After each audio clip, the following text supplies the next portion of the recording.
wabarakatuh, Bu Malin. Waalaikumsalam warahmatullahi wabarakatuh. Begini Bu Malin, saya dari CGP Angkatan 7 Kota Padang.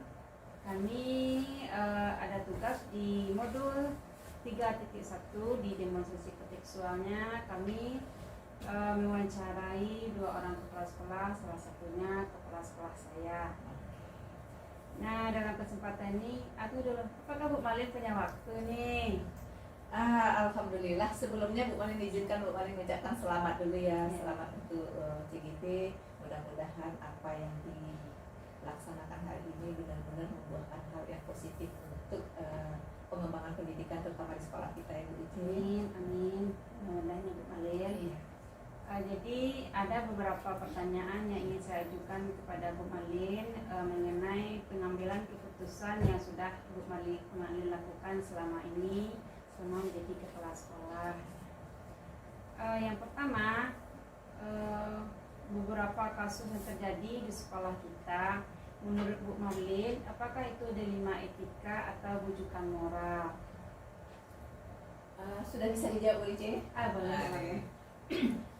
Seperti kita bersama alami ya Bu Ici ya di sekolah kita, persoalan itu pasti ada karena kita adalah makhluk hidup ya. Selalu ada persoalan, ada dilema etika, ada bujukan moral, itu memang agak sulit kita hindari. Cuman kita punya potensi untuk meminimalkan persoalan-persoalan yang akan terjadi maupun yang sudah terjadi. Nah, bagaimana caranya kita secara bersama-sama meminimalkannya. Jadi begitu Bu Ici. Apakah ini dilema moral, apakah dilema etika, itu pasti ada. Memang berarti ada kedua-duanya pernah kita alami di sekolah kita ya. Nah, yang kedua, tadi kan di sekolah kita ada dilema etika dan bujukan moral. Nah, bagaimana cara Bu Malin mengambil keputusannya ketika dihadapkan kepada salah satu dilema etika, contohnya Bu Malin? Kalau kita berhadapan dengan dilema etika, yang pertama yang harus kita lakukan tentu ketenangan kita dulu ya. Ketenangan kita sebagai pimpinan, kemudian persoalan itu kita diskusikan. Jadi persoalan itu, karena persoalan itu tidak tunggal, tidak mungkin persoalan itu tunggal, pasti dia akan ada jejaring-jejaring yang terjadi, makanya persoalan itu terjadi. Jadi bagaimana kita nanti mengumpulkan persoalan itu, kita impun, kemudian kita urai secara pelan-pelan sehingga kembali normal seperti apa yang kita harapkan. Jadi tidak kita babat seperti babat habis begitu ya. Ada langkah-langkah yang diperhitungkan ya Bu Malin sampai keputusan itu nanti benar-benar bisa diambil. Dan semua pihak merasa benar gitu. Semua pihak merasa diuntungkan dan tidak ada yang merasa dirugikan dalam hal ini. Luar biasa sekali ya Bu Malin pengambilan keputusannya. Jadi ketika seorang pemimpin mengambil keputusan itu memang harus benar-benar diperhitungkan. Tidak ada satu pihak pun yang akan dirugikan nanti. Mungkin bisa Bu Malin contohkan salah satu kasus yang Bu Malin harus mengambil keputusan dan apa-apa saja yang Bu Malin langkah-langkah yang Bu Malin gunakan dan siapa saja yang terlibat. Baik Bu Ici, dalam hal ini mungkin Bu Ici juga sudah mengamati apa yang terjadi di sekolah kita. Kalau misalnya persoalan-persoalan terjadi antar siswa dengan siswa, kemudian antar siswa dengan guru misalnya. Jadi bagaimana persoalan itu bisa kembali tenang? Kita lihat beberapa waktu lalu atau sebelum kita sekolah penggerak ya ada siswa kita yang melawan ke guru misalnya. Tentu dalam hal ini kita tidak bisa mengatakan, kalau guru mengatakan bahwa yang salah itu adalah siswa. Kalau sebagai pimpinan tentu kita tidak bisa mengambil keputusan bahwa yang salah itu adalah siswa. Tidak selalu yang lebih kecil itu salah. Jadi kita tarik di situ Bu Ici, apa persoalannya, itu kita panggil satu persatu dulu, kita dengarkan dulu apa sebenarnya yang terjadi pada siswa, apa yang terjadi pada guru, kemudian nanti juga akan ada saksi, mana yang benar, di situ baru kita ambil keputusan. Bahwasanya kalau memang guru salah ya kita mohon kepada guru kita untuk kembali menyelesaikan persoalannya dengan baik. Mungkin ada ketidaktenangan pada guru kita, mungkin ada persoalan di rumah atau ada persoalan pribadi yang mungkin dialami meja guru, begitu pun juga dengan siswa kita. Mungkin ada persoalan di rumah yang dia bawa dari rumah, siswa kita ada persoalan, kemudian nanti ada hal kecil mungkin yang terjadi antara komunikasi dengan guru yang kurang bagus dan itu dengan tenang itu bisa kita luruskan kembali. Jadi seperti awal tadi tidak ada yang merasa dirugikan dan semuanya akan berjalan normal kembali dengan penuh kasih sayang gitu. Ya betul, luar biasa sekali Bu Malin. Nah, mungkin bisa nanti kita libatkan mulai dari wali Wali kelasnya, kelasnya, guru BK-nya, mungkin nanti ke tingkatan kalau lebih mungkin nanti ke bagian kesiswaan atau ada guru kita yang lebih senior mungkin, semuanya itu bisa kita libatkan untuk menyelesaikan persoalan-persoalan. Yang penting persoalan itu jangan kita biarkan, betul Bu Malin. segera kita selesaikan. Mungkin bisa juga kita lakukan kunjungan rumah ya Bu Malin, Ya. seperti yang biasa dilakukannya. Ya, kita kunjungi rumah, kemudian kita juga bisa komunikasi dengan orang tua melalui WhatsApp. Kalau tidak mungkin orang tua kita minta datang, kalau orang tua tidak datang kita yang akan datang.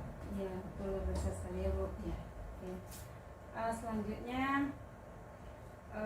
ketika Ibu mengambil keputusan di 5 etika tadi, apakah ada tantangannya Bu ketika Ibu mengambil keputusan tersebut, misalnya antara misalnya jangka panjang dengan jangka pendek? Nah, ada nggak tantangannya ketika Ibu mengambil keputusan tersebut?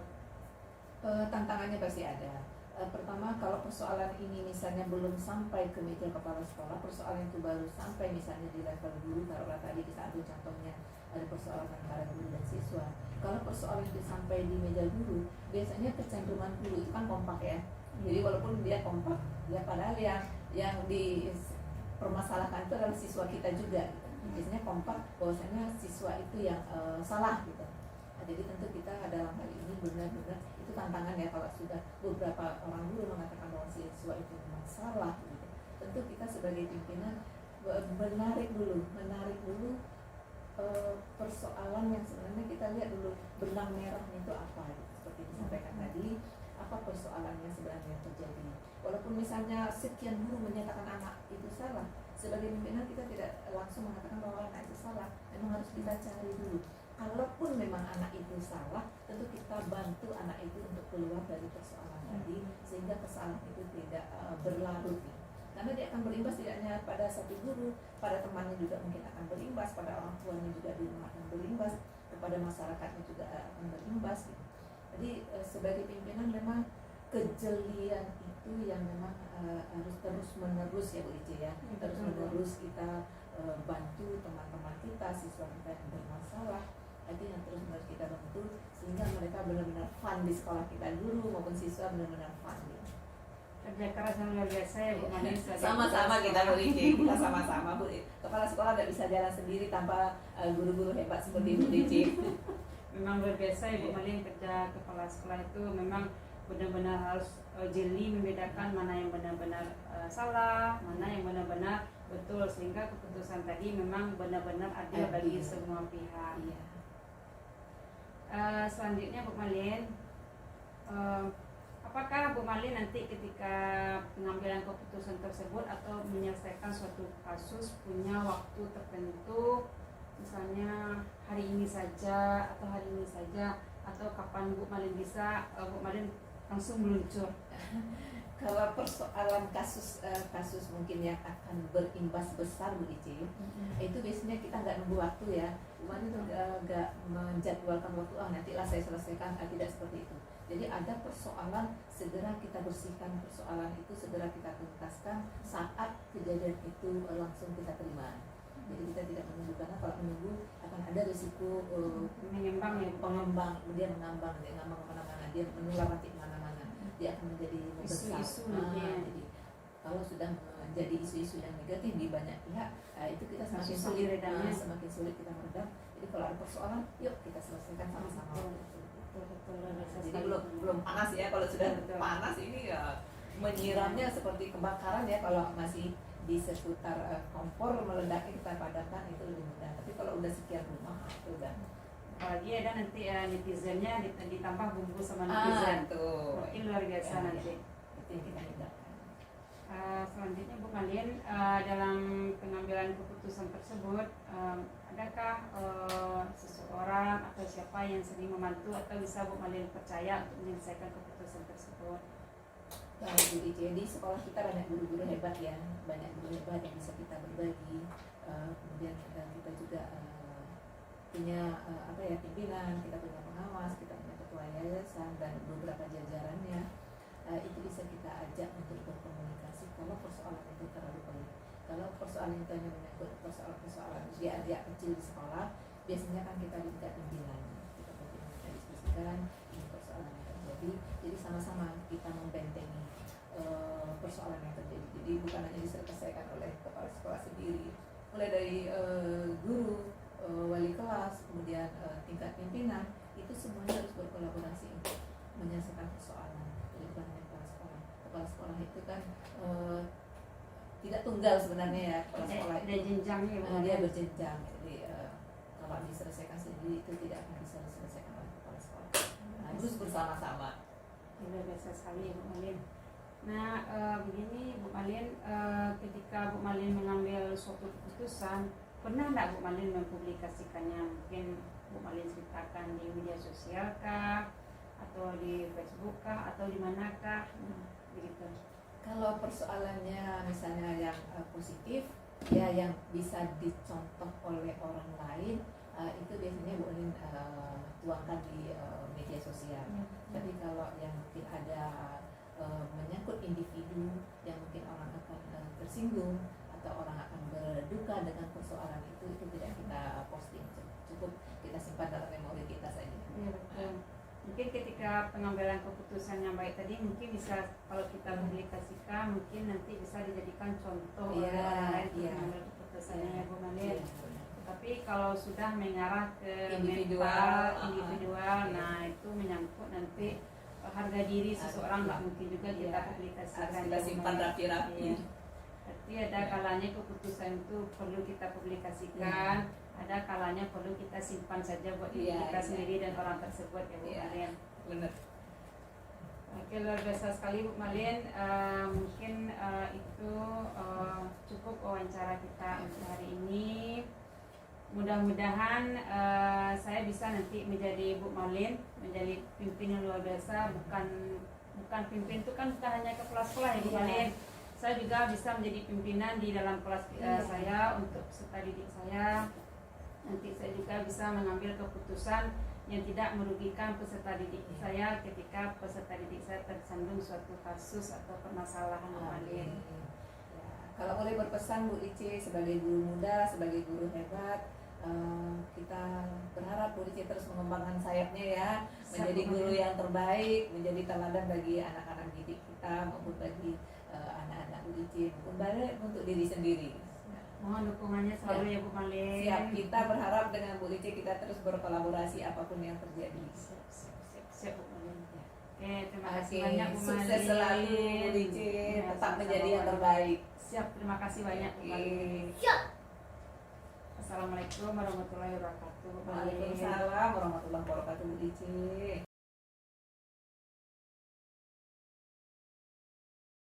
Assalamualaikum warahmatullahi wabarakatuh Pak. Waalaikumsalam warahmatullahi wabarakatuh. Perkenalkan Pak, saya Rice, calon guru penggerak Angkatan 7 Kota Padang. Di sini saya bermaksud untuk mewawancarai Bapak untuk tugas demonstrasi kontekstual modul 3.1 saya. Nah, sebelumnya saya tadi sudah memperkenalkan diri. Nah, saya juga ingin tahu Bapak. Baik, Assalamualaikum warahmatullahi wabarakatuh. Nama saya Afrizal, Kepala Sekolah SMA Pembangunan Laboratorium UNP. Oke, terima kasih Pak. Nah, jadi ada beberapa pertanyaan yang ingin saya tanyakan kepada Bapak terkait dengan pengambilan keputusan yang bertanggung jawab yang telah Bapak lakukan selama ini. Yang pertama, bagaimana Bapak dapat mengidentifikasi kasus-kasus yang merupakan apakah dia dilema etika atau masuk ke dalam kerujukan moral Pak? mengenai mengidentifikasi kasus-kasus dilema etika atau rujukan moral. Yang pertama tentu kita mengobservasi dulu gitu ya. Jadi melakukan observasi langsung terhadap masalah-masalah tersebut gitu. Kemudian yang kedua menganalisis masalah-masalah tersebut kira-kira tergolong bagaimana gitu ya, apakah nanti itu dilema etika atau nanti kasusnya itu kasus yang berat atau sedang atau langsung kita tangani kan gitu. Kemudian nanti mendeskripsikan bahwasanya kasus-kasus ini merupakan dilema etika atau rujukan moral. Berarti dibedakan dulu ya Pak. Ketika yang kedua Pak, bagaimana Bapak menjalankan pengambilan putusan di sekolah Bapak, terutama untuk kasus-kasus di mana ada dua kepentingan seperti dilema etika tadi Pak? Ya, dalam menjalankan pengambilan keputusan yang pertama tentu ada dasar hukumnya gitu ya, atau peraturan dan ketentuan yang berlaku. Kemudian berorientasi pada nilai-nilai kebajikan atau nilai-nilai yang sudah ditentukan tadi. Kemudian yang pentingnya gitu ya, tentu berpihak kepada murid, itu yang harus kita perhatikan gitu. Iya Pak, betul. Ketika mengambil suatu keputusan berarti kita benar-benar harus menggali dulu masalahnya agar ketika keputusan sudah dikeluarkan itu tidak ada pihak dirugikan atau murid dirugikan ya Pak. Luar biasa sekali ya Pak keputusan yang Bapak ambil. Nah selanjutnya Pak, ketika Bapak mengambil keputusan, apa langkah-langkah atau prosedur yang biasanya Bapak lakukan? Langkah-langkah yang bisa dilakukan gitu ya. Yang pertama menganalisis masalah untuk keputusan yang akan diambil gitu ya.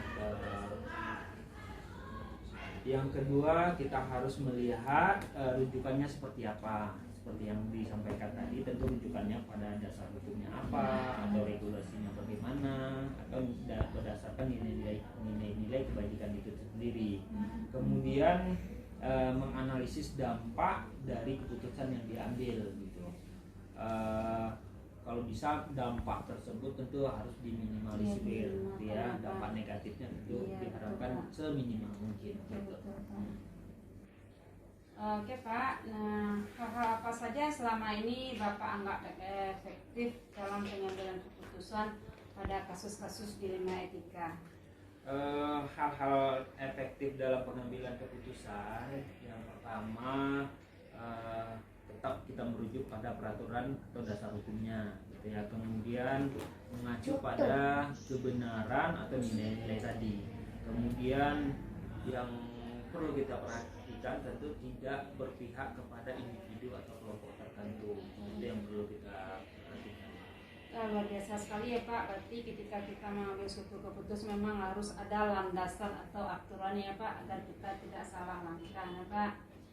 Nah selama Bapak mengambil keputusan tuh ada nggak tantangan yang Bapak temui atau Bapak hadapi? Ya, tantangannya tentu dalam pengambilan keputusan sesuai dengan pepatah juga ini.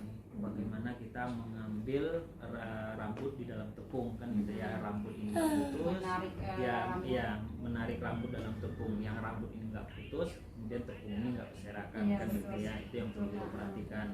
Kemudian yang tantangan selanjutnya itu seseorang tidak memahami regulasi gitu ya, regulasi atau aturan tertentu ya, padahal kan peraturan sudah kita tetapkan atau peraturan sudah ada disepakati, namun tetap juga dilanggar kan gitu. Kemudian dalam penyelesaiannya sudah kita jelaskan bahwa peraturan ini tetap juga dia nggak mengerti kan gitu ya. Tentu itu merupakan tantangan juga ya untuk menjelaskannya kan gitu. Yang selanjutnya masalah yang terkait dengan pribadi gitu ya. Kadang kan seseorang ini mengedepankan emosinya gitu ya. Kadang ada juga dipanggil guru tersebut nangis duluan kan ya. Ini tentu tantangan luar biasa ya Pak, gitu ya. Kebatin begini ya Pak. Nah itu seperti itu gitu yang tantangan. Oke Pak.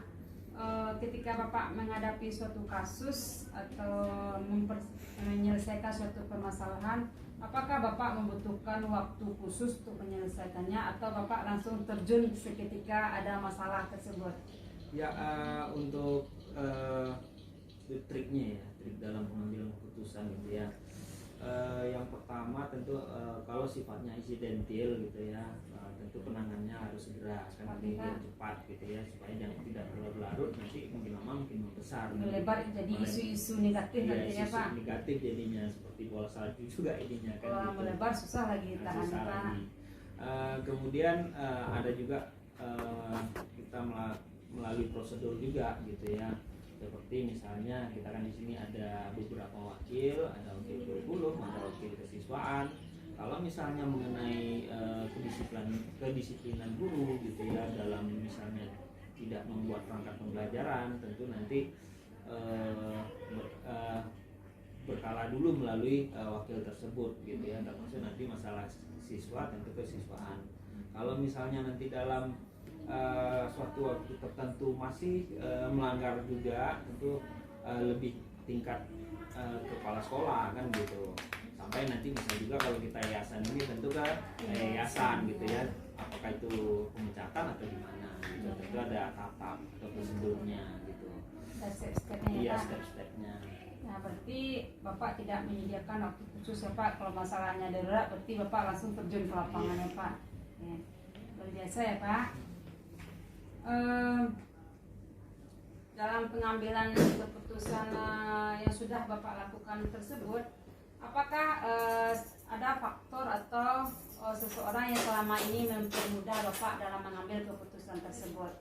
Ya, faktor atau seseorang yang mempermudah ya, tentunya yang pertama tentu pada penjelasan sebelumnya kita ada wakil gitu ya, tentu mereka sangat membantu sekali gitu ya, wakil kurikulum atau wakil kesiswaan ya, termasuk juga yayasan kan kita perlu sharing juga gitu ya untuk membantu, dan tak kalah penting juga itu majelis guru kita gitu ya, kalau misalnya masalah berat tentu nanti kita pecahkan bersama, berkolaborasi kita dengan majelis guru untuk menetapkan atau dalam pengambilan keputusan tersebut gitu. Ya, tidak ada yang dirugikan ya Pak, berarti benar-benar harus melalui beberapa langkah ya Pak, biar nanti keputusan yang kita ambil itu memang benar-benar bisa kita pertanggungjawabkan.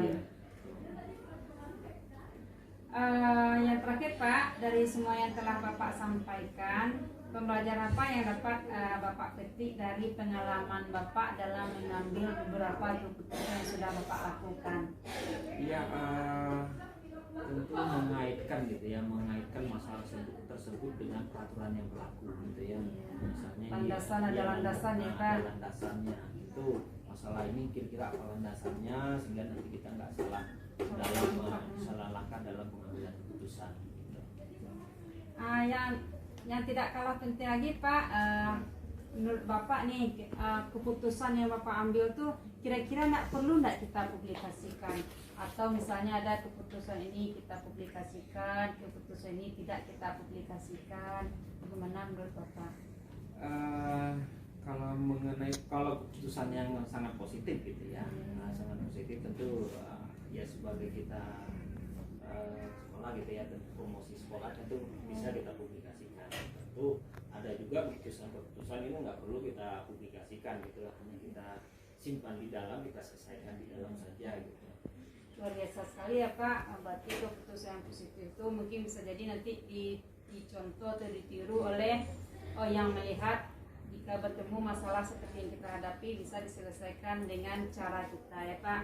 Tapi jika keputusan tersebut sudah menyangkut ranah pribadi, mungkin itu bisa kita simpan sendiri dengan guru yang bersangkutan ya Pak. Sebab ini kan nama baik juga gitu Iya, ya. iya. Baik itu nama baik individu gitu kan, atau nama baik instansi kita juga. Iya betul Pak. Kalau udah sampai dia dipublikasi misalnya ke media sosial atau media cetak, itu udah nggak bisa lagi ditahan ya Pak. Iya. Dan kemana-mana melebarnya. Iya, maklum netizen itu kan komentarnya sangat Netizen pedas. benar.